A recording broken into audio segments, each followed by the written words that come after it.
Hello, I'm Karen Larson with the latest from 2 Works for You. Tulsa County voters lining up at One Oak Field to cast their ballots early, many waiting anywhere from 2 to 2.5 hours to get their ballots filled out.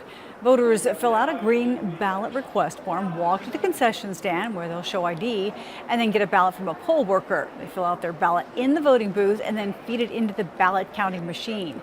One voter told us that she felt a lot safer voting here than in Bixby, where masks are not required during the pandemic.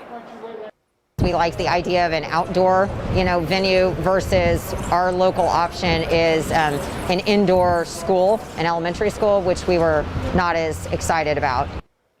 There are also hand sanitizer stations and social distancing cues. Poll workers are wearing masks, and election officials say most voters are also wearing masks while in line. A former Tulsa Fire Department captain has been indicted on federal charges. Jerry Brown is accused of robbing 2 banks, one in Skiatook on March 12th and one in Sperry on May 7th. Police say there were similarities in the robberies. They also say multiple witnesses contacted investigators about suspicions about Brown after those robberies occurred.